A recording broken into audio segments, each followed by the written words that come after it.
Hello again, fight fans. Welcome to episode number 240 of the Neutral Corner Boxing Podcast. We got a big show for you guys today. I am your host, Michael Montero for Ring Magazine, RingTV.com, and the Ring Digital YouTube channel. As always, guys, make sure that you share the show, get it out there to everybody. Likes, shares, subscribes. That's what we need. Today, we got Diego Magdaleno on the show. He's got a big fight coming up in a couple of weeks on a very big card. All right, so lots of news and rumors to talk about today. Deontay Wilder, Tyson Fury. Is that third fight happening or not? Well, depending on who you talk to, it's happening this year. Some people say it's happening next year. Some people say it's not happening at all, depending on who you talk to. I'll talk about the latest I've heard, let you guys know. Yes, I am rocking the Dodgers hoodie. Yes, I know. I've lived in Atlanta for a couple years now. The Dodgers and the Braves are about to play a series. The winner of that series goes to the World Series of Major League Baseball. A lot of my Atlanta friends that I'm starting to make will be very pissed off that I'm wearing this Dodgers hoodie. But guess what? I lived in LA for 10 years. My grandpa Calabrese, my mom's dad, absolutely loved the Dodgers growing up. So I've always been kind of a Dodgers fan. But anyway, I'm still a Dodgers guy, all right? I haven't completely assimilated to my Atlanta sports teams yet, so I'm rolling with the Dodgers. So yeah, you guys are going to just have to accept it, all right? Maybe a few years from now, I'll totally transform into an Atlanta sports guy, and I'll be rocking some Braves gear. We'll see. Okay, anyway, guys, this is TNC 240, episode 240 for the week of October 17. You guys know the numbers. In the USA, it's 213-267-7787, toll free. In the UK, it's 020-81-036-051. That's toll free in the UK. All right. Also, as I mentioned, Diego Magdaleno should be on the show probably in about 30 minutes. We'll have him on. He has a fight coming up October 31st on the Showtime pay-per-view card, headlined, of course, by Gervonta Tank Davis fighting Leo Santa Cruz. So that should be fun to talk to him. He fought Teofimo Lopez last year, right? So I definitely want to talk to him about the big lightweight showdown this weekend between Lomachenko Lopez, get his thoughts on that. So that should be a fun interview. Okay, before we get into some fun stuff, let's talk about some sad stuff. Okay, guys? It was on this day last year, on this day 12 months ago in Chicago, Patrick Day suffered injuries in the ring, in a fight in the ring on the Usyk Witherspoon undercard that ultimately claimed his life 4 days later on October 16th, 2019. So I just thought it was very fitting. Those of you who follow me on Twitter, you saw me tweet about it. Actually, Daniel Jacobs, who is a friend of his, put up a really nice video, a really nice tribute, and I retweeted that. I thought it was very well said. He said it better than I could. And obviously he knew Patrick very well. But it's one of those things that I got to say, the most surreal experience I've had so far in boxing media. I mean, seeing that whole thing play out right in front of me, him being carried out on the stretcher. You know, I've talked about it a few times on the show. And you guys that subscribe to the Ring Magazine, as you all should be doing, you read my tribute piece to him about a month or so later. So definitely want to bring that up. And then also that segues into more sad news, man. Ricardo Jimenez, who is a public relations guy, started out a long time ago as an actual boxing writer, but was a publicist, did a very good job. Everybody in the business knew this guy. He passed away this weekend, I believe, from a stroke. I was friends with Ricardo on Facebook, and I actually saw it was one of his daughter that made a post about what happened. And I saw some stuff on Twitter, but like late last night, and I didn't want to say anything until I heard some official news. And then I saw the Facebook post from his daughter on his profile, but the daughter posted it. And I shared that on my Montero Unboxing page on Facebook because they are trying to raise funds to help out with the services and everything for the family. So if you guys want, check that out. It's on my Facebook page, Montero Unboxing. But Ricardo was a super, super nice man. Anybody who's worked in boxing at any capacity in media, whether you're kind of just starting out, amateur media, mid-level, or one of the AE level guys working for a network or something.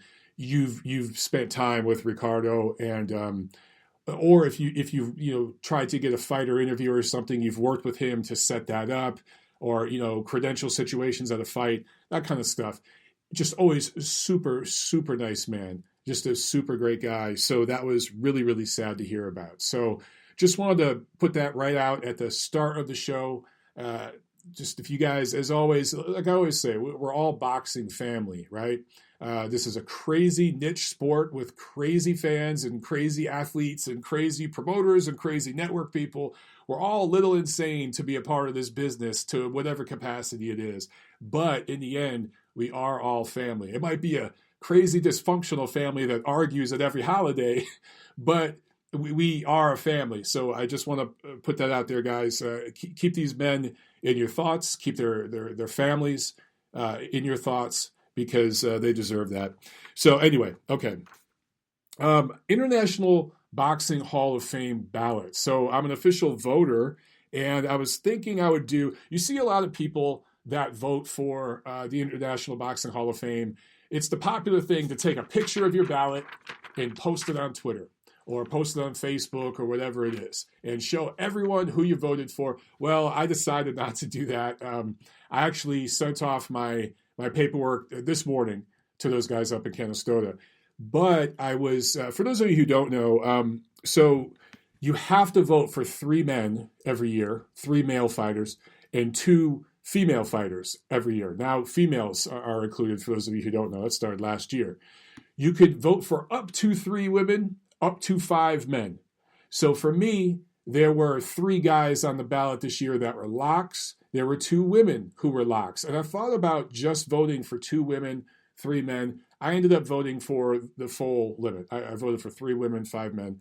If you guys would be interested in me doing a video talking about who I voted for and why on my channel, over on Montero Unboxing, on YouTube, let me know. And if so, I'll do a video and I'll kind of break down who I voted for and why. Like I said, the 3 locks for the males, the 2 locks for the females, those were easy. And when I voted for the extras, that actually was the difficult part. And I don't know. In the future, I might only vote for just what's required. I had a dilemma, and I'll talk about that in the video. I don't know if you guys would be interested in hearing about that here. So let me know in the chat, which, by the way, let me make sure I got the chat up here on YouTube and I can see your guys' comments. But yeah, let me know. Because if you're interested, I'll do a video. And maybe we'll do a live chat video. Or maybe we could do that this Friday. Before, maybe after the weigh-in for Loma Lopez, and we'll talk about that. Hopefully there won't be any surprises. And then I can, kind of break all that down for you guys. And then, of course, this Saturday, I will do a live fight party on my channel. We'll be watching the fight live, the big lightweight showdown that is for a unification. I don't give a damn what the haters say with all this franchise nonsense. Even Mauricio Sulaiman himself. Guys, go to Doug Fisher's Twitter account. He tweeted about this today. I retweeted it. He got it directly from Mauricio Sulaiman's mouth. He said, the WBC president said, the winner between Lomachenko and Lopez is the undisputed champion. That comes straight from his mouth, regardless of emailed titles, franchise titles, whatever. But I will be doing a live fight party on my channel. So make sure that you hang out with us Saturday night. Tiffany and I will be having a few cocktails, watching the fight, doing some live commentary. Those are always fun. And I'm surprised at how popular those videos are. I really, really am. Those live fight parties always do big viewership numbers. So hang out, man. Hang out.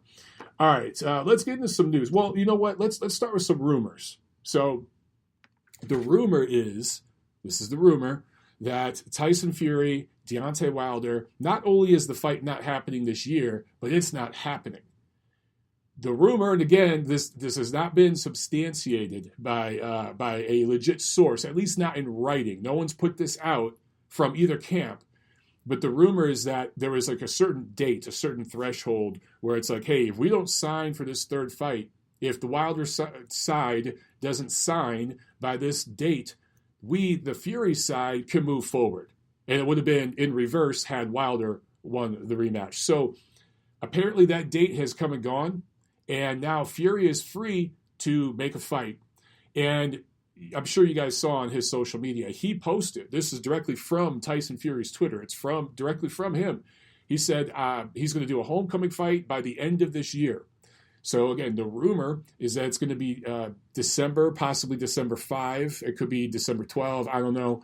But sometime in December, he's going to fight over in the UK where he hasn't fought for a while. So I didn't really pay any mind to these rumors, and I haven't talked about it. But when I saw Fury tweet something directly like from his account, and Tyson Fury runs that account, it's not some publicist doing it for him. I was like, okay, maybe there's some credibility to this. But again, we haven't heard anything from Wilder's side other than Shelley Finkel, one of Deontay Wilder's 5,000 management people. He has 1 billion people managing him. And Finkel said, look, the fight is still happening. We're still doing the fight. It's still happening this year. Those two sides have had a tough time getting their story straight, with this whole negotiation, even for the rematch, the second fight that took place earlier this year.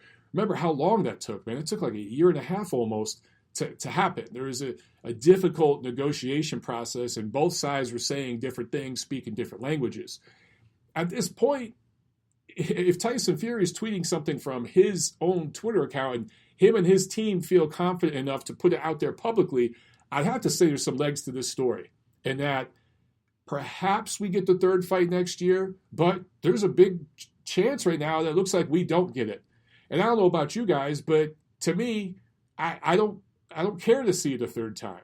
If it happens, if Fury and Wilder fight a third time, of course, I'm going to watch it. That's a good fight. It's still two of the top heavyweights. It's the legit heavyweight champion versus a top 5 heavyweight. I'm going to watch. But I got to be honest. I would rather see Tyson Fury fight somebody like Michael Hunter at the end of this year. And then, what? Tiffany's saying, am I too loud or too quiet? You're peaking. I'm peaking? Okay. Thank you. Tiffany coming in with the audio check. All right, guys. Yeah, we're still working on some audio issues. By the way, the phone issue that was, the phone calls were really, really quiet the last few weeks. That should be worked out this week. So one thing at a time. But I know my mic has been peaking recently, and I do have a tendency to yell. So I'll try to keep working on that. Anyway, okay. Thanks, Tiffany, for messing up my train of thought. Just kidding, baby. I love you. I would much rather see Tyson Fury fight Michael Hunter at the end of the year. For the record, Michael Hunter wants it. He has been very, very clear about this. He wants that fight. And I just want to see Fury against somebody else. And quite frankly, I'd rather see Wilder against somebody else. I'd like to see Wilder build himself back up before we see a third fight. If we end up getting Fury and Anthony Joshua at any point next year, it is a net win for boxing. It is a net positive for the sport and for the fans. So I hope that these rumors are true. And at some point, we get something in writing, from reputable news sources, not tabloids, that we can print, that we can put out, that I can talk about. We shall see. Okay. Let's talk about actual news, okay? Not just rumors. Oh, before I do that, we have a super chat pledge from Harrison Property. Thank you so much, my man. He says, howdy, Mike. What happened to Radio Raheem? He appears to have been missing for the last 6 months. I just found it strange that he suddenly disappeared. Thanks. Well, thanks again for the super chat, brother. As far as Radio Raheem, dude, I have no idea. I follow Raheem on social, like on Twitter and stuff. He follows me, but we really don't talk like that. I honestly have no clue. I know that he did a little bit of work with DAZN for a while, but DAZN kind of, I don't know what their situation is. I think they've laid people off. I don't know if he was affected by that. I honestly haven't talked to the guy in a very long time. I think the last time I saw him in person was at the Davis Gamboa fight here in Atlanta last December. So that was, 10 months ago. That's the last time I've seen him or talked to him. I honestly have no idea. I saw some post on his Twitter during some of the social unrest that was going on earlier in the spring and stuff in relation to that. And that's all I've really seen from him. on social. But I just haven't talked to him, bro. So I'm sorry I can't give you a better answer than that. But maybe we'll hear from him soon. DAZN has some cards coming back in the last couple months of the year. Their schedule will pick up.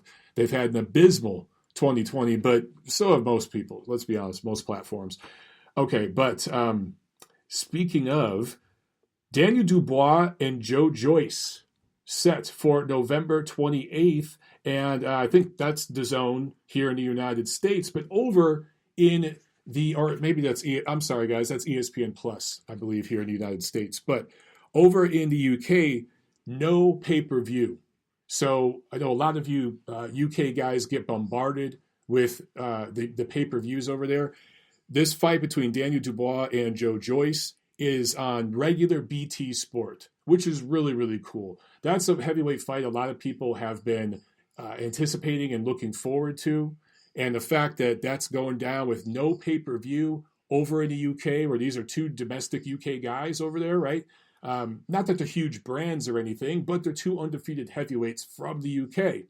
A lot of times in recent years, those sorts of matchups have gone to pay-per-view. Not this time. So I love that fight is on regular BT Sport. Also, another quick item. Jack Catterall accepting step-aside money to make way for a complete unification at 140 pounds between Josh Taylor and Jose Carlos Ramirez. I love this. I love that Catterall is, number one, doing the right thing, but number two, getting paid to do the right thing. Win-win for him. He looks like a good guy. The fans are happy. Think about this, guys. I always talk about in boxing playing the short game, playing the long game. Where would Jack Catterall make more money? Fighting Ramirez right now, because I think he's a mandatory for one of Ramirez's titles, or taking step-aside money, a few $100,000. Well, obviously, he's going to get more money fighting against Ramirez right now. But long game, take a few $100,000 or whatever. I don't know the exact amount, but I think it was six figures, low six figures. Take that money now, look like a good guy to the fans, to the sport, to everybody involved. All the promoters, the networks are happy that you're doing this. And then at some point next year, he is going to be lined up to fight the winner between Ramirez and Taylor, whoever it is, whether it's Taylor or Ramirez. If it is Taylor, that matchup becomes a big, big deal in the UK. But if it's Ramirez, Catterall could come over here to the USA and fight Ramirez, and that's a big fight in Vegas. But either way, he's going to make more money. He's going to make more money because he's going to be going for all four titles, man.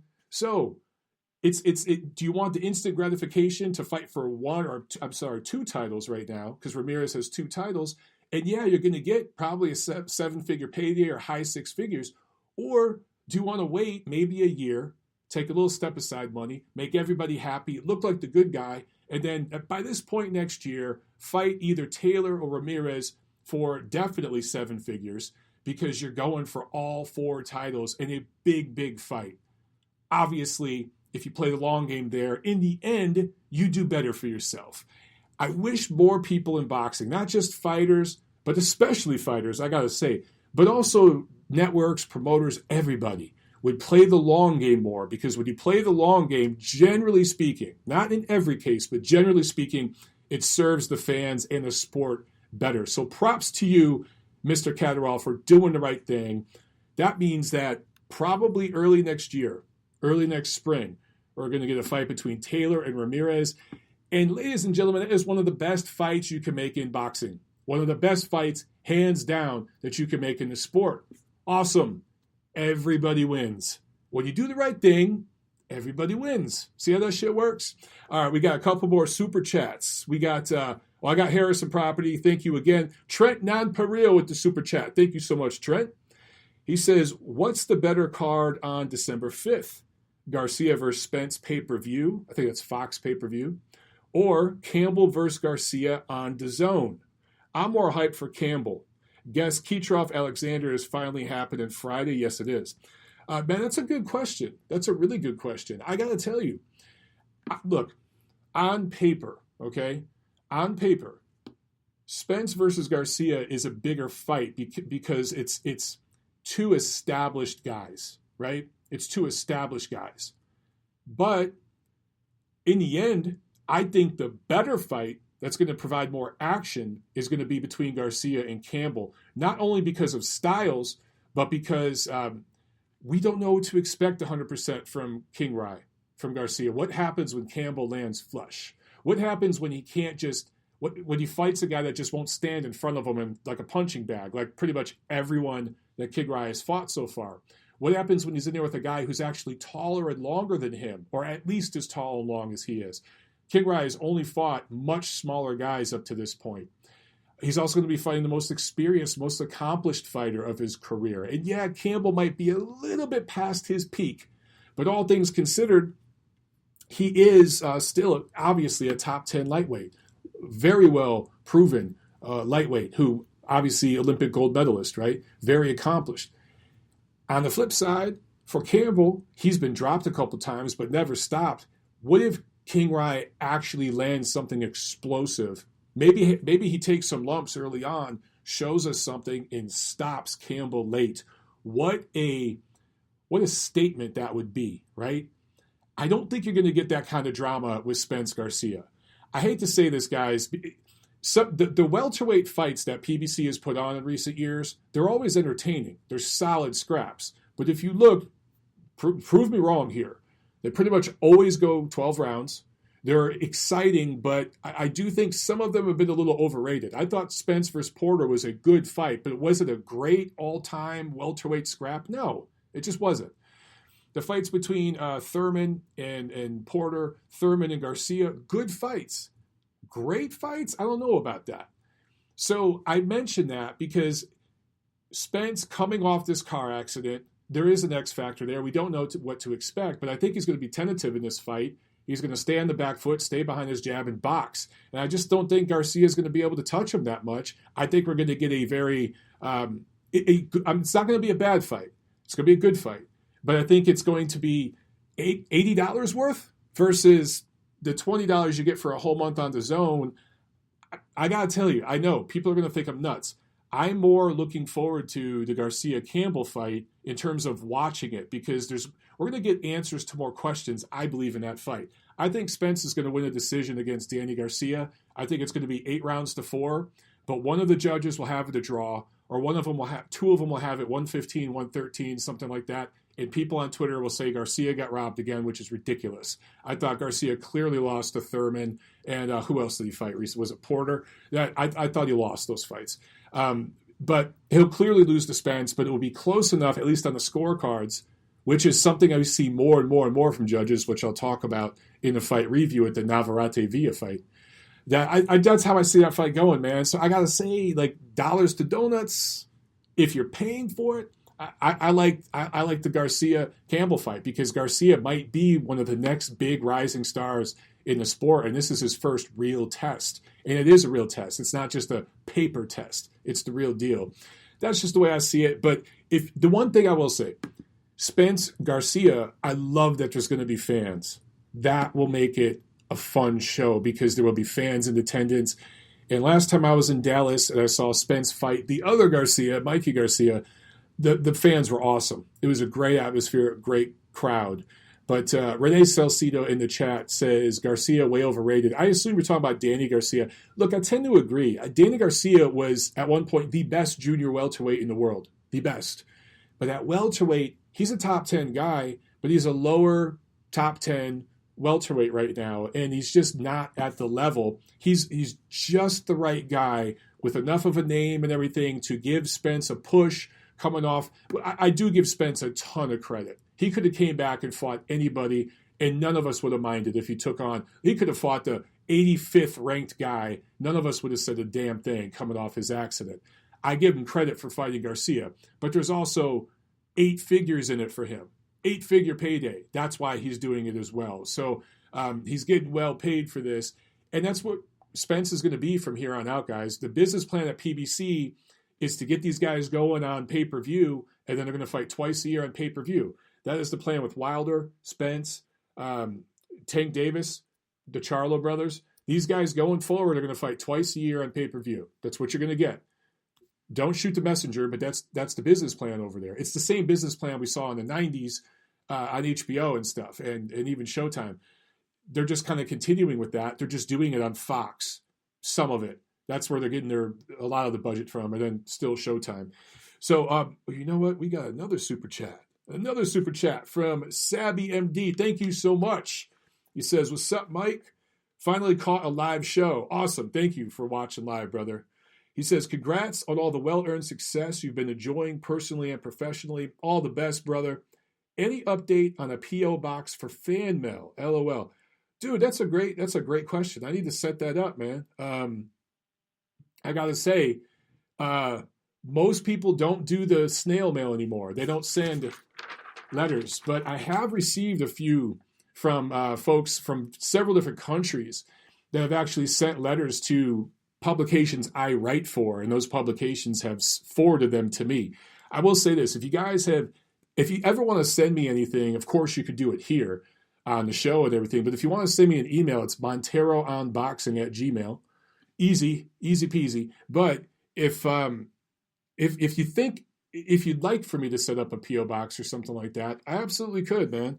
I would look, because I've had some of you guys send me some stuff. We got PS T-shirts from Canada, who sends me tees all the time. A few of you guys have sent me books. One of you guys sent me a book recently that I just cracked open. That I got to be more disciplined and read it every day. I've been doing it like every 3 days. I got to be more disciplined. But a few of you guys have sent me books and stuff. I love that, man. It's awesome. So yeah, I would absolutely set something like that up if you guys think it would be worth it. So just let me know, man. Okay, well, I just kind of did a segue into the next news item. I was going to talk about Spence versus Garcia, December 5. That is official. It's at the Alamo Dome, right? I'm sorry. Davis Santa Cruz is at the Alamo Dome. That is October 31st. But Spence Garcia is at AT&T Stadium, Arlington, Texas, just outside of Dallas. It's the same location where he fought the other Garcia. Fans are allowed. Now, you guys have asked how many fans. I don't know yet. I do know that is a massive stadium. Jerry World seats, I think, like 100,000 for the Dallas Cowboys football game. So even if they allowed 1/4 capacity, guys, there could be 20, 25,000 fans in there. I don't know if that's the plan yet or not. I really don't. And of course, I'll let you know as soon as I do. But imagine if we can get 20,000 fans in there, even if they're socially distanced and all that, that's going to help the atmosphere of that fight so much. And I think it's going to make the show so much more fun.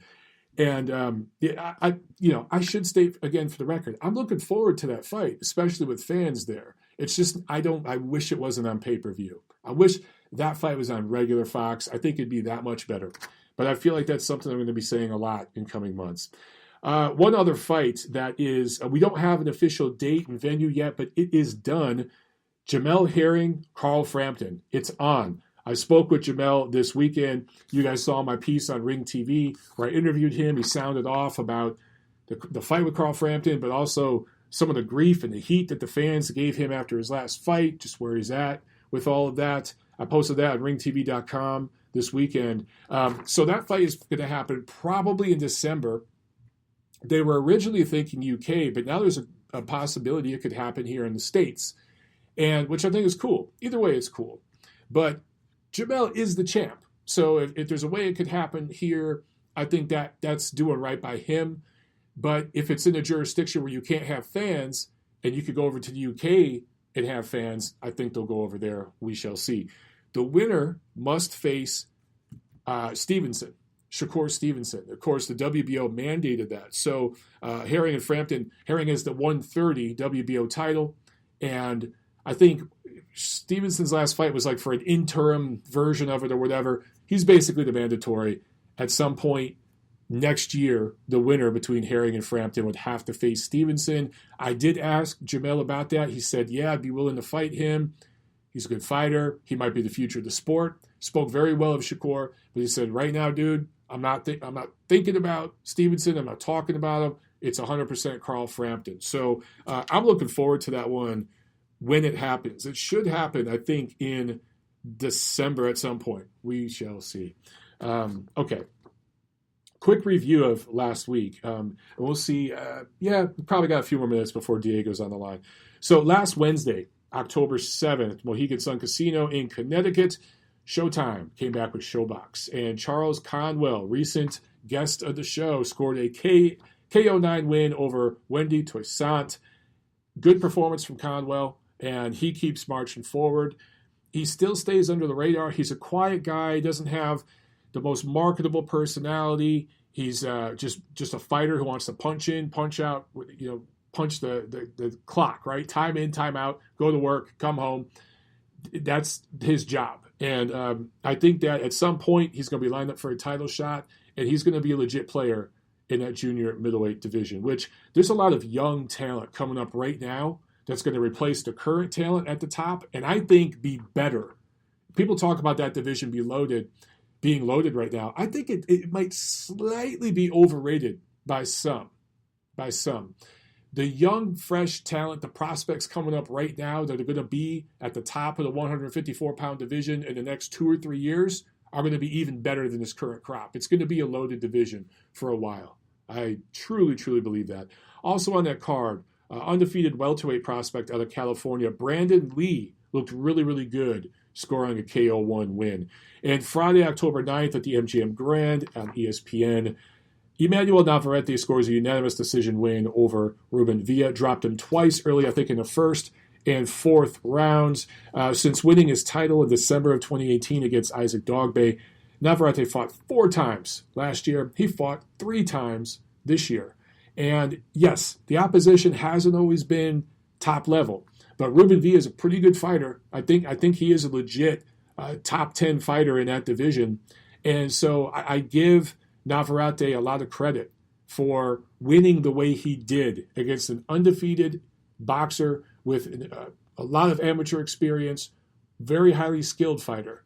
But let's talk about these scorecards, man.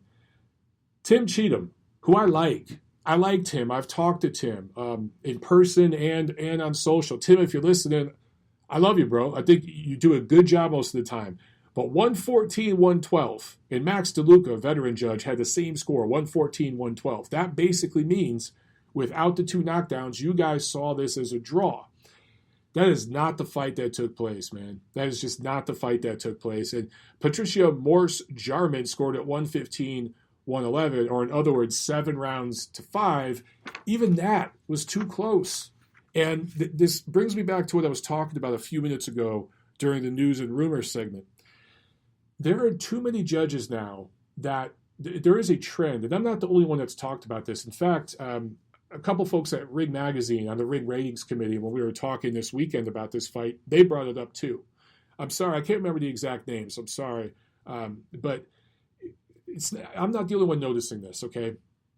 There is a trend in recent years for judges to kind of grade on a curve. And when you see a fighter get dominated early, which Villa was, Navarrete dropped him twice in the first 4 rounds, right? I just mentioned that. So in the middle rounds, when Villa starts to kind of find a rhythm and starts to time Navarrete's shots better so he doesn't get clipped, he doesn't get dropped, he's looking better, he's scoring himself, it's easy for the human mind to say, well, damn, he's doing so much better than he was a few rounds ago. I'm going to give him this round. You don't score makeup rounds. You still have to score the round for who's doing the better work. And if you look at, I know some of you guys hate punch numbers. I'm not going to go through the CompuBox numbers, but I think power punches were near identical for both these fighters. But it was so clear that one guy's power punches were so much more effective. Villa just has 0 power. Everything's an arm punch off the back foot. It's how he fights. He's a slick kind of boxer. And that style works for some people, but you have to have power in the pro fight game to excel.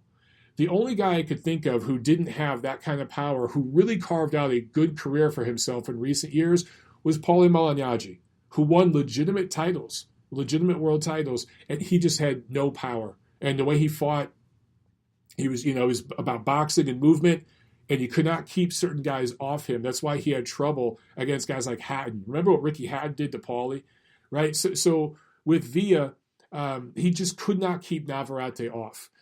And I understand that he looked better, and he did win some rounds, particularly in the second half of the fight. He did win a few rounds, but I would struggle to give Villa more than 3, at most 4 rounds. I thought he won 3 rounds. I had it 117, 109, I think, because of the 2 knockdowns. So I think too many judges are just great on that curve and do makeup rounds and things like that. Like, you have to have no memory when you're a judge. Zero memory. You have to forget what you saw the round before that. Every round is a new fight. If you think of it that way and you go back and you rescore that fight, again, guys, I don't see how you give Villa more than 3 rounds. And that's no knock to him. I think Ruben Villa fought well. I think that this was obviously his first big test, his first step up. And although he struggled at times, he finished better. He looked better in the second half of the fight than he looked in the first half. That shows me that he learned on the job. That shows me that he improved he's a better fighter in the 12th round of that fight than he was in the first round. He will learn from this and become a better fighter, but his lack of power is what's going to cost him against the elite. So I still think he's a top 10 fighter at 126. But Navarrete is just a bigger, stronger guy, and his punches matter more. Maybe in an amateur fight where there's only 5 rounds and all you got to do is touch a dude and get away, Villa beats Navarrete 9 times out of 10. But in the pro game where it's all about power, it's not all about, I shouldn't say all about power, but power really matters. Guys without hardcore game-changing pop, it affects them. For Navarrete, look, I understand, not the prettiest style, he hasn't fought the best fighters consistently, but as long as you're fighting 3-4 times a year, I'm cool with you taking some soft touches in between. He fought Isaac Dogboe twice. Maybe Dogboe was a little overrated. Maybe we overrated him a little bit. He's still a damn good quality fighter, though. Okay? I think some people were starting to call him elite and put him on this pedestal. Maybe a little, that was premature. But he was a good, solid top 10 fighter. And Navarrete took that dude's soul twice. And now against Villa, he looked good. I thought he looked fair. I won't say dominant, but decisive against Villa. So he deserves credit. He's one of the top guys in that division. All right. Also on this card, one undefeated 160-pound prospect out of Kazakhstan, Zanabek Alam. I always have trouble with these Kazakh names. Alam Kanuli. You guys know who I'm talking about. Undefeated middleweight prospect out of Kazakhstan, scores a KO2 win, looked good. This kid is the real deal. And 140-pound prospect out of Dominican Republic, Elvis Rodriguez, stays perfect with a KO3 win. Saturday, October 10th. No big cards, but a few names that fought around the world that I should mention. We did also have an upset special, one of the bigger upsets of the year in Germany. Robin Krasnichi scored a KO3 win over Dominic Bosil. This was definitely an upset special. We had Bosil rated, I think, number 9 at 175. We had him at the very bottom of the top 10 in that division. Krasnichi is one of these guys that's kind of hung around. He's lost anytime he's stepped up, but he scores this kind of surprising KO3 win here. And who knows, this might put him back in the title hunt. He might get another crack at one of the top guys.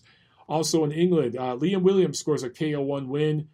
Looked really, really good. In fact, I think he's 7-0, all 7 knockouts. All 7 are knockout wins since his back-to-back losses to Liam Smith. He has definitely improved since those losses to Liam Smith.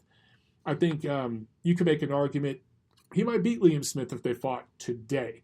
But he is officially the mandatory for Demetrius Andrade, who has done absolutely nothing all year but tweet some weird shit.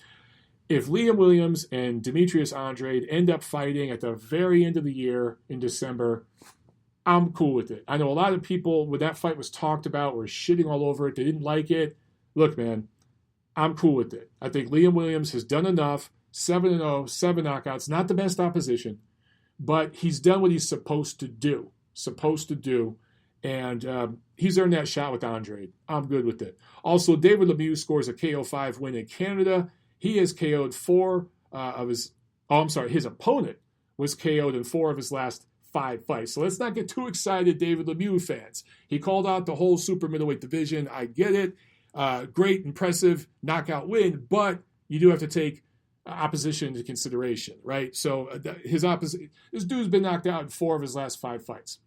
All that being said, David Lemieux might be a top 10 super middleweight. I'd like to see him in there against anybody. Anytime he fights, it's exciting because you're going to get a lot of offense, not much defense. So it's going to be fun. Mickey Redmond in the chat says, Mike, I thought Rigondeaux took Nonito Donier's soul. Maybe he took a gambit, not the full ensemble. Nah, man, you can never take all of Nonito Donier's soul. That dude's got plenty of it, plenty of heart.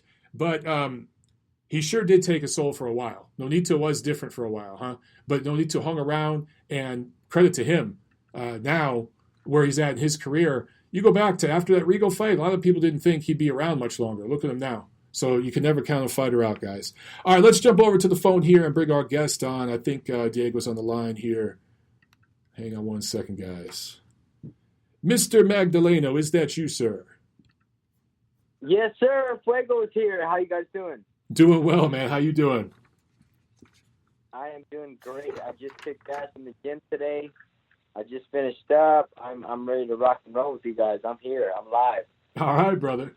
Well, let's talk about training camp, man. You got a big fight. It's an IBF lightweight eliminator, October 31st, against Isaac Cruz, young guy.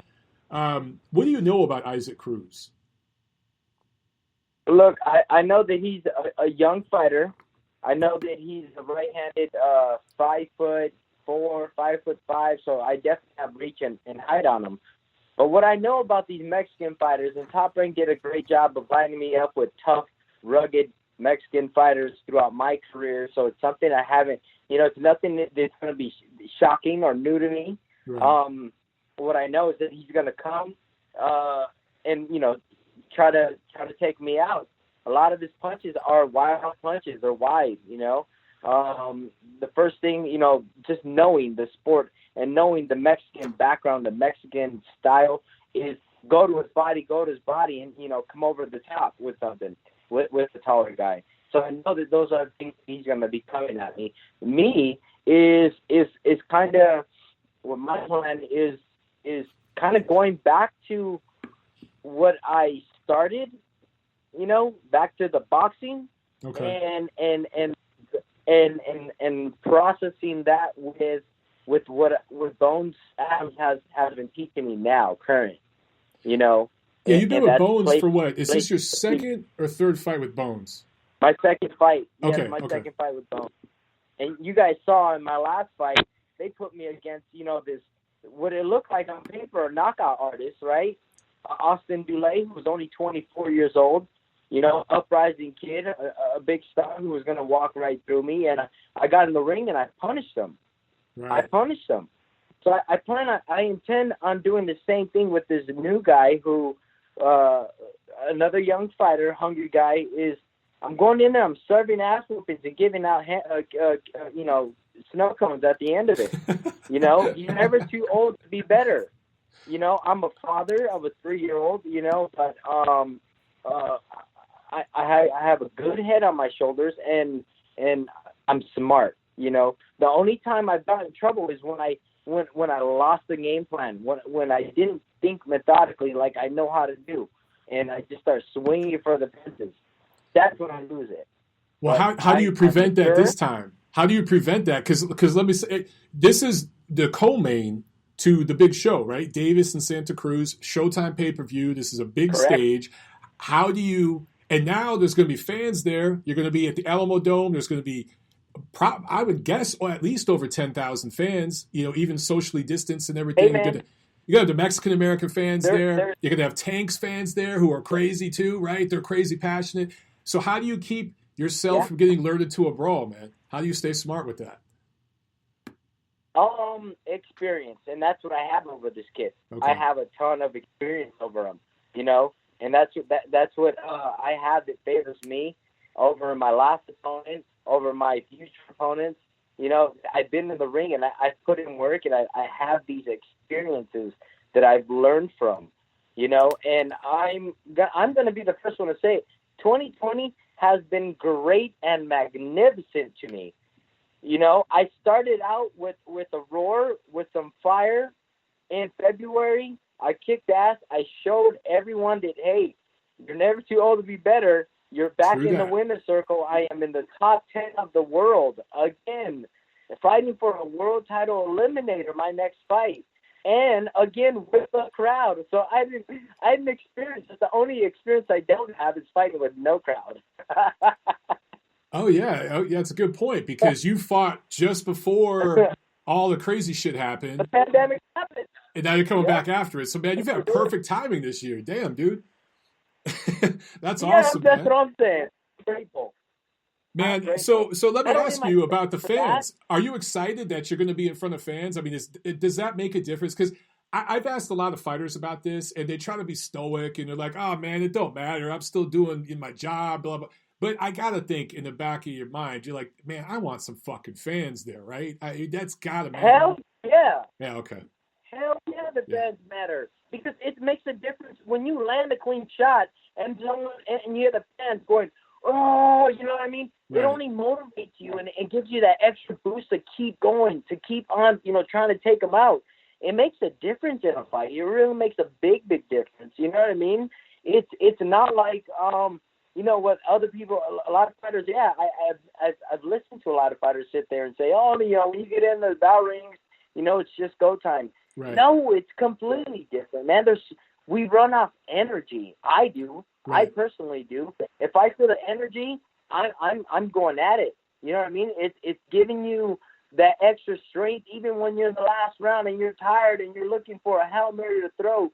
It's that energy that they're driving you to keep punching, to keep going. Of course, it matters to me. I would rather fight with a crowd than without a crowd any day.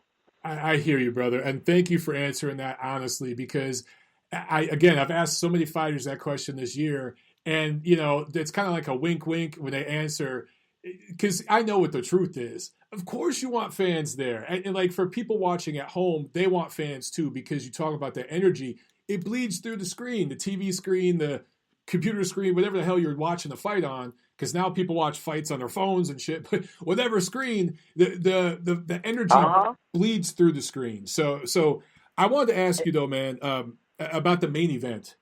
Gervonta Davis, Leo Santa Cruz, how do you see that fight playing out? Look, I have the first 5 rounds. If Tank doesn't do anything in the first 5 rounds, Leo's going to eat his ass. Wow. That's my honest opinion.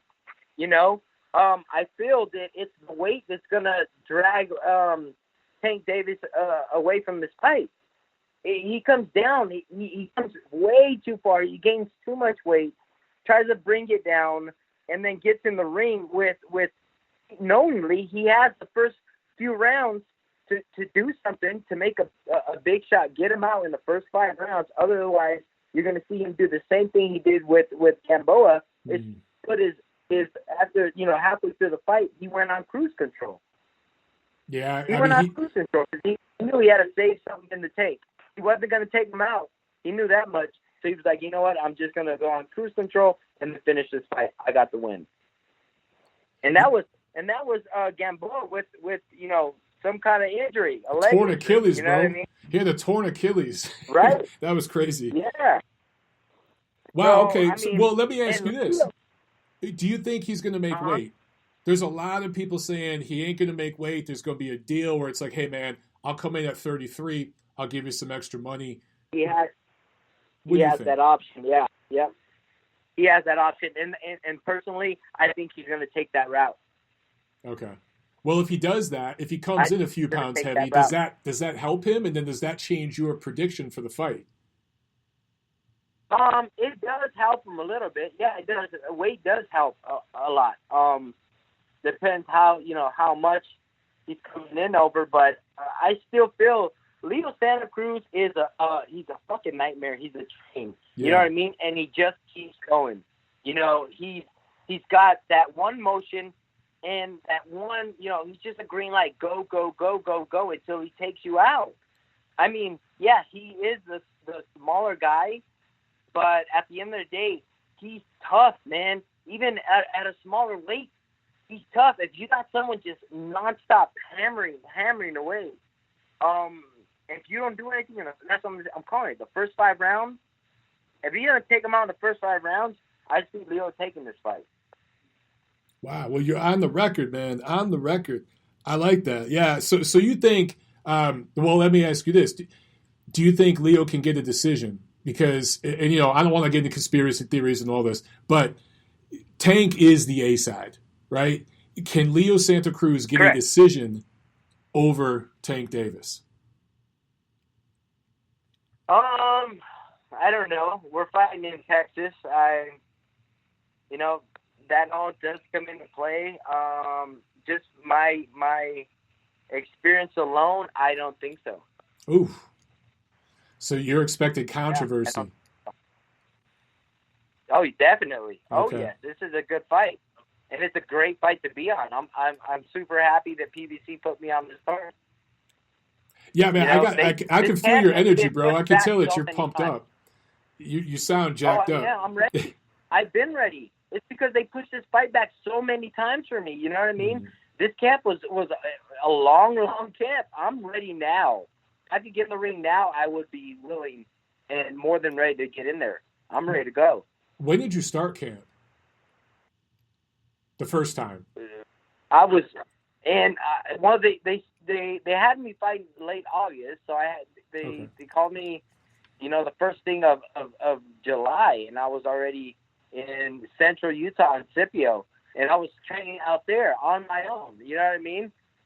Conditioning is the first thing that you need to get started with. So I was doing, chucking hay bales and running and pulling wagons, and I shared a video on my Instagram and Facebook about what I was doing out there in the country. Old school. I mean, I've been training all pretty much this whole time, and I'm just, getting back to Vegas when they're like, hey, you have a date, the end of August, and they pushed it back to September, and now we're fighting Halloween night. I've been in Vegas, just rocking and rolling.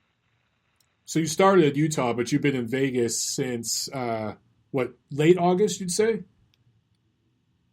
Yeah. Okay.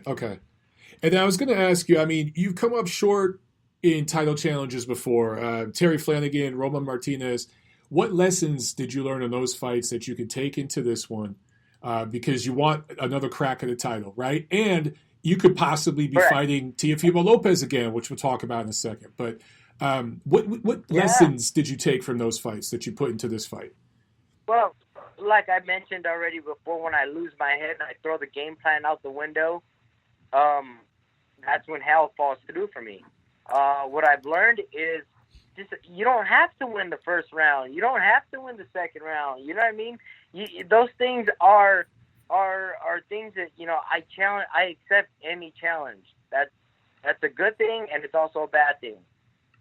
When they told me against Terry Flanagan, they're like, hey, no matter what you do, you're going to lose the first two rounds regardless. And I was like, okay, I'm going to show you otherwise. Okay. And I started reaching and throwing Hail Marys, and I got caught. You know what I mean? And, I didn't fight too many southpaws, so it was a whole different experience for me. So learning lesson, So I get back in the ring, and when I got caught with Teofimo, I mean, I put pressure on myself. That's what it was. I put more and more pressure on myself. Next thing you know, I'm like, all right, I'm fighting with heart and not my head. I'm like, come on, let's throw it down. Fuck it. Let's rumble. Right. And that's when I get caught again.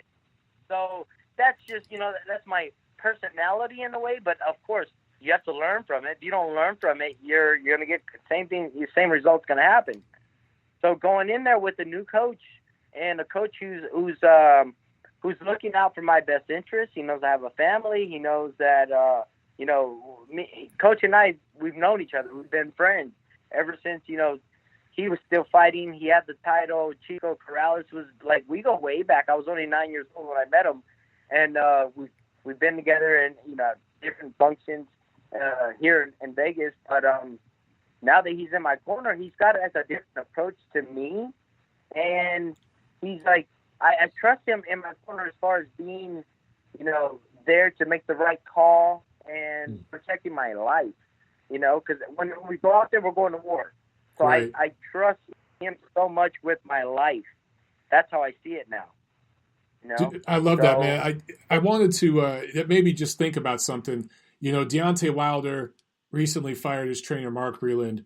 They never gave an official reason, but the rumor is most people seem to think it's related to Mark Breland throwing in the towel against Tyson Fury earlier this year. So backing up to what you were just saying, what do you feel about that situation? Do you think Mark Breland made the right call? Would you want a trainer in your corner that would be willing to save you from yourself? Because you have that warrior mentality, right? We've seen it from you. You're known for it. Do you want that guy in your corner? You guys thought a fight. My job is to get in the ring and go to war, right? Right. Fight. Get in the ring, the bell rings, you go fight. You go. They put you down, you get up and you continue fighting. That's my job. I'll tell my corner, I'll tell any of my cornermen, they know I'm gonna get back. I'm gonna continue fighting until I'm done, until I can't, until my body won't respond. But if it's responding, I'm getting up to continue to fight. It's up to my corner. That's their job as the corner to look out for the fighter, not for the fighter to look out for himself. I'm not gonna. There's no quitting in me. If you know that, if you know one thing about me, there's no quitting in me. So be prepared. As a coach, you should know that. You should know your fighter. That's why it's very important for the coach, the cornerman, to know who your fighter is. So you think Mark Breland did the right thing in that situation? Looking at it from outside, you don't know because you don't have a clear picture of what's going on in the corner, what he's responding to. The direction, the command he's telling them and giving them, and his reaction. That's something that referees are trained to. I think there should be some classes on coaches and referees, so there's not so many, deaths. Last year we had a lot of deaths in boxing. It was unbelievable. But I think there should be some more, coaches clinics, so everyone's perspective is clear. I agree. In that point, I wasn't in the corner, so I can't really tell. Being outside, I don't know the fighter personally, so I don't know his character. I don't know if he's, if that's him to continue fighting or someone who's mentally not strong enough. It comes down to personality and who the person is in the corner. That's what it comes down to. That's a good point, man. That's a good point. I wanted to ask you, who have you been sparring? Is there anyone specific that you've been sparring to help you prepare for this fight with Cruz? No one specific. We've been getting, trying out a lot of different guys. Okay. Over the years in boxing, you just kind of round them up and put them in there, But I've been having, it's like I said before, it's nothing that's going to surprise me. I know this guy is tough. He's going to be pressuring me. He's going to keep coming forward. He's going to be looking for, a knockout because that's what his record shows. Just looking at his background he stands on his feet, and he'll take a couple of shots and land a good one. So knowing that, I've seen boxing. I've known it. I've been around it since I was a kid. I mean, it's not too complicated, and that's one thing that Bones has. That he's like, hey man, it's not that complicated. Let's simmer down. Let's focus. Let's make it simple. So his strategy is making everything not so complicated, so you don't put that much pressure on yourself approaching a fighter. Well, let's talk about the big fight this weekend. All right, with Teofimo Lopez going up against Vasiliy Lomachenko. You have experience with Teofimo. I wanted to ask you, his power, his speed, his footwork, where do you rate it amongst the guys that you've fought so far? Yeah, I mean, it's nothing that, like, I was asked this question too. Everyone's focused on, Teofimo's got this power. Right, he put me out, whatever. But, I mean, it's not something that, like, a jab, like is like a thud, like, ow, you know what I mean? It's the punch you don't see. It's the one that takes you out. It's not so much. It doesn't have to be a power shot. It just has to be a well-planted shot or the punch you don't see that catches you off balance and puts you down. I give him all the credit in the world. He's a great fighter, as far as like looking at it as a boxing analyst, right? I'm not Diego who got in the ring with Teofimo. I'm looking at just boxing experience and style. I think that Lomachenko is getting this win. He's going to do it because of his experience, his boxing ability, his boxing knowledge, his movement, his placement in the ring is where I think he's going to get through and land the shots. You know, he's very crafty. He plans everything he does. He doesn't waste movement. You know, that's one thing that I do like Loma for. He makes short movements and he puts those punches in there, and that's boxing. I think it's artful. It's beautiful to me, and I understand it. I like it. So you think Loma points, or do you think there's any chance for a knockout from either guy? What do you see like an action-packed fight, a chess match type fight? If you had to say, definitely yes. It's definitely going to be a chess match. I got to give Teofimo credit for saying that he's going to take Loma out in the third round. I mean, we went 7 rounds. So I mean, give him credit for for that much. He's giving me the credit and the ability for me to go longer with him than Loma will. It's just one of those things where I made a big mistake in that fight, and definitely my trainer wasn't there with me, and I felt that. I felt that I was going into that fight. I felt that I was going alone. I didn't have security in the corner. When a fighter gets in a ring, your corner means a lot to you. It means that it's the difference between going out there with confidence or going out there with half confidence. A confident fighter goes in there and he just will go out there and shine. But if you don't have that, it makes your fight so much tougher. It's another fight within that fight that you're fighting already. Right. It's all mental, man. There's so much mental to this game that people don't understand, right? It really is. Yeah. Well, so your fight with Cruz is an eliminator, right? So you're going to be in line to face the winner between Loma and Lopez. Which one would you rather face if you had your choice?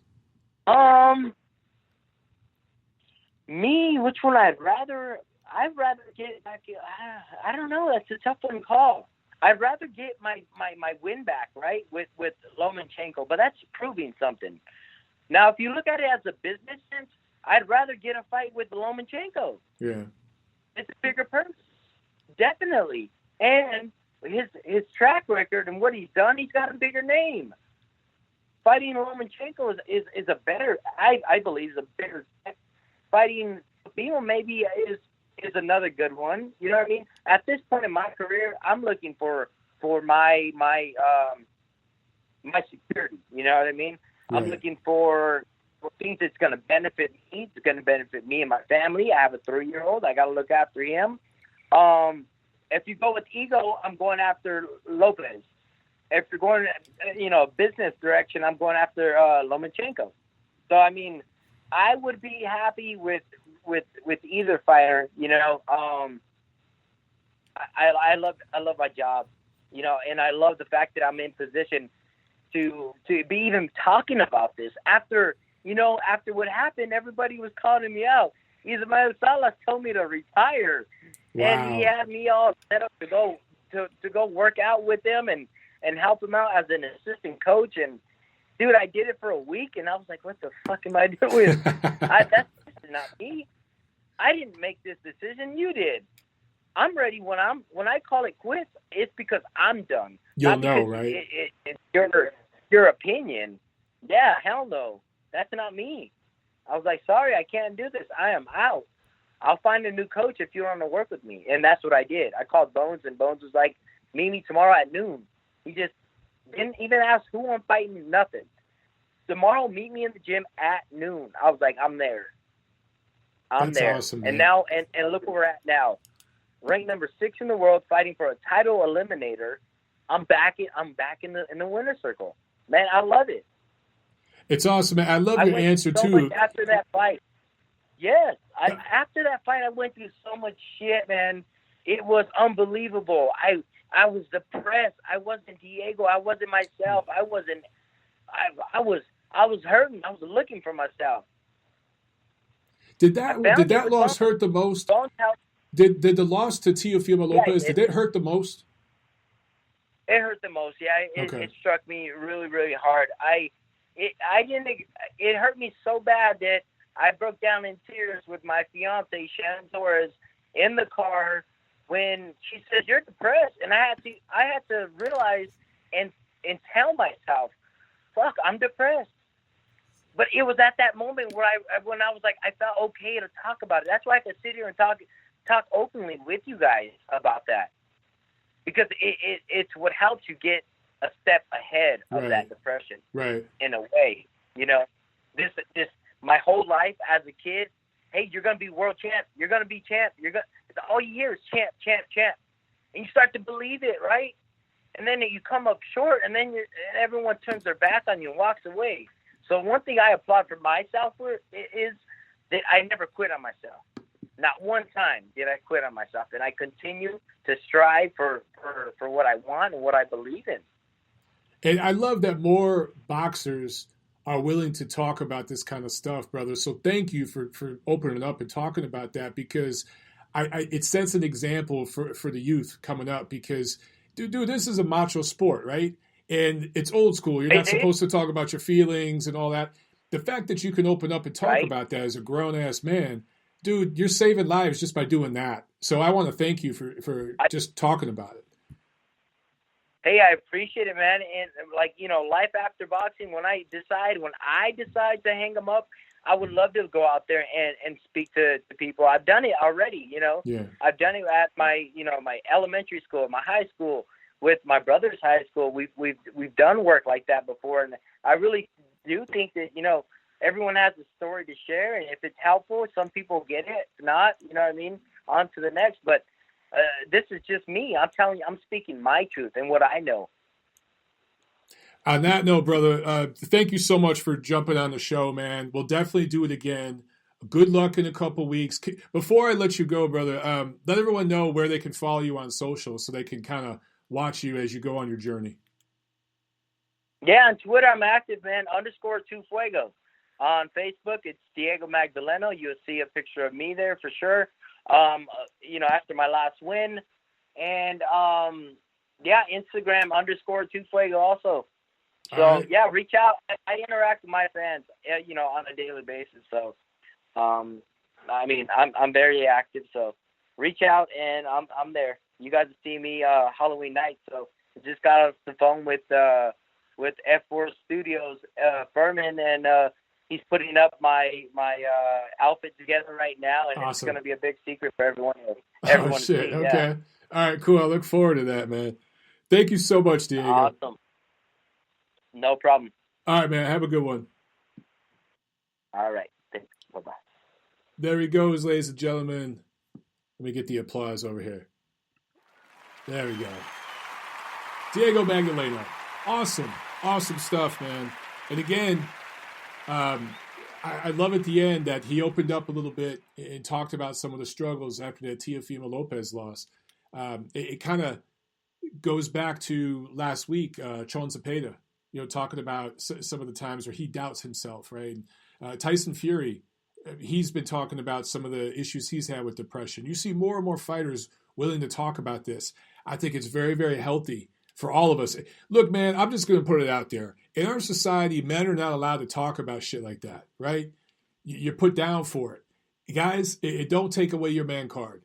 If you're having issues with depression, if you're having issues with sadness that you can't seem to work through, man, talk about this shit.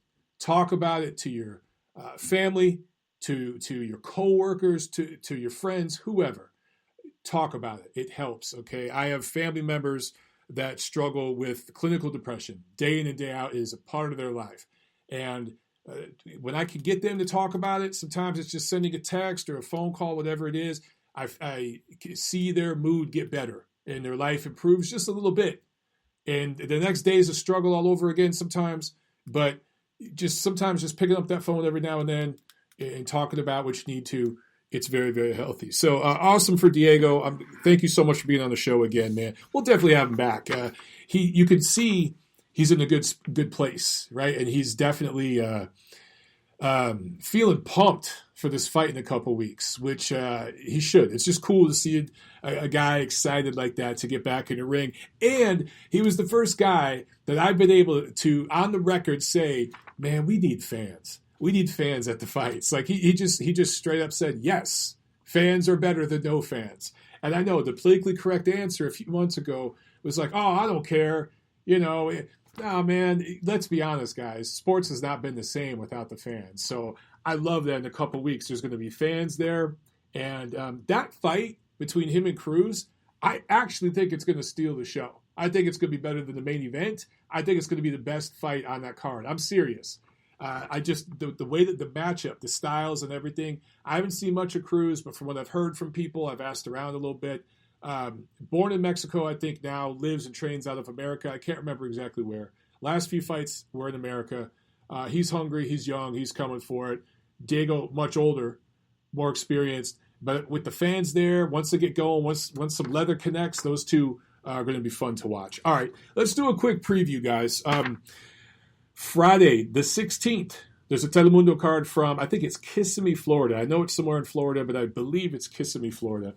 And then Saturday, the 17th, Louis Ritson fighting Miguel Vasquez, 140-pounders in Newcastle, England. That is on DAZN here in the States, over on Sky over in the UK. I should mention Sunday, I believe, I haven't seen confirmation on this, but I've been told ESPN Plus picked up an MTK Global card from the UK. That's Sunday. Obviously, the big show this Saturday is the Top Rank on ESPN show from the MGM Grand. By the way, if you haven't seen my preview video yet, make sure you do that. Lomachenko versus Lopez. Facts, insight, breakdown, prediction. Over 10,000 of you already have. We've got hundreds of comments on it. Some really good insight from a lot of you guys in the comments section. So jump over there, watch it, check it out, all right, and forward that and post that to all your social media. Okay, I'm going to talk about the undercard first. So the co-main, Arnold Barboza, 24-0, 10 knockouts, going up against Alex Saucedo, 30-1, 19 knockouts. This is, of course, junior welterweights, 10 rounds. So I like this fight. I like this matchup, and this fight could steal the show. This is the co-main, and I think in terms of action, two-way action, the way these fighters fit together, this one could steal the show, man. One thing, though, power is going to be an issue, similar to Navarrete versus Villa last weekend. Villa had a lot of skills. Better boxer than Navarrete in terms of fundamentals. More experienced if you include the amateurs, right? Not more experienced as a pro, but as an amateur, he saw every style in the book. But that lack of power and lack of experience, on the higher stage as a pro, I think did affect him. Certainly the lack of power did. And I think that might be an issue here. Barboza just does not punch very hard. Punches a lot, but there's a lot of arm punches. Saucedo has more power. He's not what I would call a knockout artist, but he does have power. He has legitimate, respectable power as a junior welterweight. So in terms of boxing, craft, ability, you give the edge to Barboza. In terms of power and, of course, experience, Barboza's making a big leap in opposition here. In terms of experience, you give the edge to Saucedo. His fight against Maurice Hooker, that's a big fight for him, right? That's a good fighter. And he's fought a few other quality guys that Barboza just hasn't fought yet. So I got to give the edge to Saucedo, but I'm telling you, it's going to be competitive and fun. Also on this card, Josue Vargas versus Kendo Castaneda, 10 rounds junior welterweights. That's a decent scrap. Edgar Berlanga, 14-0, 14 knockouts, all in the first round. I actually think that streak is going to be broken in this fight. He's going up against Linnell Bellows, who I think is a fighter out of the Mayweather gym in Vegas. Not a very good fighter, right? He's not a guy that I think is going to give Berlanga a real push. But he does know a little bit something about covering up and surviving. He's lost several times but never been stopped. So I think that first round knockout streak will end for Berlanga on this night. You heard it here first. but he's still going to get a knockout win. He's going to be the first guy to stop Bellows. This, of course, is a super middleweight fight, 8 rounds. And the return of Clay Collard going up against Quincy Levias, 8 rounds, middleweights. Clay, I think this is Clay's 27th fight in 2020, so good for him. Okay, main event, Lomachenko Lopez. I'm not going to break down every X and O here, guys. Go watch my breakdown video on my channel where it's half an hour long and I give a really nuanced view and some fun scenarios and stuff like that. Analogies, some fun, crazy analogies. I'll just say this. Both of these guys have 15 pro fights. Lomachenko has a loss against Salido in his second pro fight. But 15 pro fights against very different levels of opposition. Lopez, again, you compare amateur pedigree. Lopez was an Olympian. Very good amateur career. I think 150 fights, somewhere in that range. That's less than half of what Lomachenko had. So Lomachenko, almost 400 amateur fights. And then the guys he's faced as a pro in his 15 pro fights are just so much better than the 15 guys Lopez has faced. I just think that experience is gonna win through here. Unless Loma does something really stupid and, again, gets caught at mid-range. That's a big word that I use in my prediction video. I talk about mid-range distance. I think Loma has to be on the inside or all the way on the outside on either the right or left shoulder of Lopez. He cannot come straight in. He needs to come at an angle. If he does come straight in, he's got to feint and make Teo shoot and miss. Then he can come straight in. And when he pivots and shifts at mid-range, he's got to keep them hands up. He's got to throw punches while he does it. At least something to blind Teofimo. Teofimo could strike lightning in the bottle at mid-range with a hook or an uppercut of 45 during when Loma shifts. I can't see that happening. If it doesn't, it wouldn't surprise me, okay? It wouldn't shock me if that happens. But I don't think it will. I think what's going to happen here is Lomachenko is going to put on a classic boxing clinic type of performance. Lopez is going to win some rounds, particularly early on, maybe a gimme round toward the late rounds. So he might win 3 or 4 rounds. And don't be surprised if one of the judges scores in a draw or some shit. By the way, we don't know who the ring officials are yet. We should know within the next 48 hours. But don't be surprised if one judge has it super close. And the same conversation I was having today about judges, we're having it next week. But I really see like a 116, 112, 117, 111 type of win for Lomachenko. I really, really do. I think Teofimo Lopez's best chance is to catch Lomachenko getting a little lazy, getting on cruise control, sliding, shifting, and not having his hands up or jumping straight in without setting it up with a feint or a jab or something as he did against Linares. I think that Loma's going to find Teo's rhythm after 3 or 4 rounds and kind of have his way with him late. I really, really do. That's just what I see. It's my gut feel, guys. I should mention to those of you in the UK, I tweeted about this, but this fight will be on Fight TV. That is FITE TV. And I think it's £10. So you can stream it over there. It is a damn shame that Sky or any other platform over there didn't want to pick it up. I don't know what the hell their problem is, but they could not figure out the financials. They couldn't settle on the financials for this fight. But you guys could pick it up for £10. For £10, this is the best pay-per-view value you've had in a long time. Pick up this fight. It'll be, and the whole card's going to be fun. I actually think it's a pretty fun card, all in all. But it's on free, or I shouldn't say free, it's on regular cable here in the United States. That is a big deal, and I'm feeling a lot of buzz for it. The only thing is the lack of crowd. If this was in front of a sold-out crowd in Madison Square Garden, or even at the MGM Grand in Las Vegas, and on regular ESPN, holy shit, would this be hype. But we're missing that live crowd. That is the only thing about this that's somewhat of a buzzkill. Everything else about this is great. Everything else. So I'm super excited. This is for the undisputed lightweight champion of the world. And let me just say this about Lomachenko real quick. Assuming he does win this fight, which I feel he will, okay? That means he was a world title holder. I won't call him a champion, but a world title holder at 126 in his 3rd pro fight and beat Gary Russell Jr. in that fight, who I think is still the best featherweight in the world. I think Gary Russell Jr., I know he fights once a millennium, but he's still the best featherweight in the world. Lomachenko beat him, and by the way, it shouldn't have been a majority decision. That was a unanimous decision. The judges screwed that one up. But that was his third pro fight. Wins the title at 126. Then moves up to 130, and then, of course, to 135. Wins his third world title in just his 12th pro fight. We all know that's a record. This is his chance, though, to once and for all. He's already the champion at lightweight, but if he wins this fight, he's the undisputed. He's got all the titles, lineal, ring, all of it. Forget about the WBC email. And by the way, if you're just jumping on the show, I talked about earlier, go to Doug Fisher's Twitter timeline. You'll see he tweeted a quote directly from Mauricio Sulaiman, the president of the WBC, who said the winner between Lomachenko and Lopez is the undisputed lightweight champion. If Lomachenko can beat Teofimo Lopez and do it in decisive fashion in his 16th pro fight, not only will he be a 3-time title holder in 3 different divisions, not only will he have taken several O's from guys like Rigondeaux, Lopez, and others, but this will be the undisputed championship in his 16th pro fight. Not many fighters do that.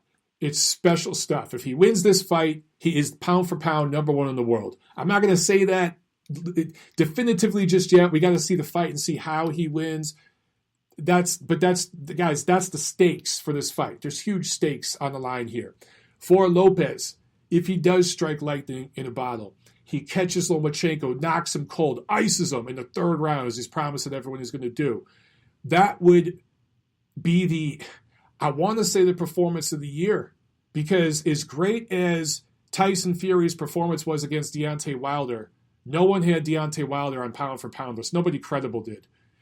If Teofimo Lopez knocks out Lomachenko, that's the performance of the year, guys. It's not out of the realm of possibility, but I do think to a certain degree it would be jarring and shocking to the world, because Lomachenko is such a great fighter, and he is on most people's pound-for-pound list. So that's the way I see this, man. Super chat pledge from my man, John Uden. Thank you so much, bro. He says, we know this will be a career-defining moment for Lopez if he wins. If Loma wins, is it bigger than his win over Rigo? Great freaking question. John always has great questions. We won't know until we know. I know that sounds like a crazy answer. We won't know until we see the fight and how he wins, because it's not just who you beat. Sometimes it's how you beat him. But considering all the intangibles, it might be. It might be. The one thing about the Rigondeaux win, number one, a lot of people have 20/20 hindsight, and they're saying, oh, man, I knew Loma was going to win that fight. If you go back and you look at prediction videos and everything and the podcast the week or two before that fight, that shit was 50-50. A lot of you out there were picking Rigo. But once Loma beat him, it was, oh, well, he was so much bigger. You know, it was the size difference. You know, that's what it was. Even though size, style-wise, really didn't play that much of a factor. I think people are always going to discredit Lomachenko. People that just don't like him are going to discredit that victory for him, because he was naturally a bigger guy than Rigo. And after that fight, Rigo hasn't done shit. He's been in a couple fights and everything, but he hasn't done much. He just hasn't. He kind of fell off the face of the earth to a certain degree. His cult fell apart. There's still a few cult members, but it was this huge cult, and then it just fell apart. If that happens with Teofimo Lopez, it'll kind of be the same thing. The only thing is, if he beats Lopez, you can't say, oh, this dude was past his physical prime. No, he's still young. He's like 10 years younger than Loma. You can't say he was smaller. Teo's bigger. He's a bigger guy. By the way, I've met Teo in person a couple times. That dude's hands might be as big as mine, and I'm 6'4". That dude has mitts. Seriously, for a light, he's not a lightweight, but he's going to fight at lightweight Saturday, but he does not have lightweight hands. That dude is big. He's got middleweight hands. I'm serious, guys. He's got big-ass hands. So while maybe his power is a little exaggerated, but it definitely, when you got hands like that, at that size, and you have that kind of burst power at mid-range where you can throw really short little shots, whether it's tiny little hooks, uppercuts, 45s, with hands like that, you can get some damage done. I'm telling you, that's a big kid, man. So if Loma beats him, all the excuses that people make for the Rigondeaux fight, you really can't use. However, what they'll say is, he was a hype job. That's what they'll say. If Teo, even if he loses to Loma and learns it gets better, just like we saw with Ruben Villa against Navarrete, I do think Ruben Villa will be a better fighter after that fight. If Teo loses, moves up to 140 and ends up winning titles there, you guys got to think, after Ramirez and Taylor fight at 140 and unify, those guys are going to move up to 147, both of them, and all those titles will break up again. So within the next year or two, Teofimo is going to have an opportunity to fight for vacant titles at 140. Now, if he goes to 140 and ends up winning a couple titles there, Loma's victory over him will age well. But like I said, we won't know till we know. That's just how these things work in boxing. All right, we got a call here. Let's jump over to the phones real quick. 901. You're on the show. Go. Yeah, hey there, Mike. How you doing? This is Midwest Ceylon calling in from Bradenton or something like that. Yeah, what's up, man? Got me. Okay, there. You betcha. Well, I was watching the Packers game, and I was thinking about how I got this blue ribbon, and I'm thinking Teofimo Lopez. He just ain't gonna. If the Russian fella, if he beats him, it's not gonna be his Vasiliy best win. I'll tell you that. It's gonna be something more like up there with maybe just a notch over his spanking around of that Nicholas Walter Cronkite guy from Jamaica. Because I'd have to put Linares up there as his best win, no matter what. Okay. Hey. I hope you're enjoying your Pabst Blue Ribbon, bro. Well, I drink about 2 more of them, and maybe me and the women's volleyball team are going to go a few rounds ourselves. Hey, okay. All right. There's nothing wrong with that, brother. The women's volleyball players, now that's a female sport I'll watch. You know what I'm saying? Nothing wrong with that. You just made me spill my water, man. Holy shit. Oh, then he hangs up the phone. That's hilarious. He just hung up after that. Holy shit, that was a great caller. Well, I'll quote you in the Ring TV piece, but, I don't know what the hell to call you. Great call. Holy shit, on that note, guys, this dude just made me spill my water. Let's get the outro music going here. Oh, that was awesome. Oh, man. Okay, guys. Let me know if you want me to do a video about my Hall of Fame votes. Either way, whether we do that or not, Saturday night on my channel, Montero Unboxing on YouTube, we will do a live fight party. Jump over there, have a few drinks with me. I'm sure that Midwest guy will be watching with his Pabst Blue Ribbon if he's done with the volleyball players, that is. And yeah, I'll see you at the fights. Peace.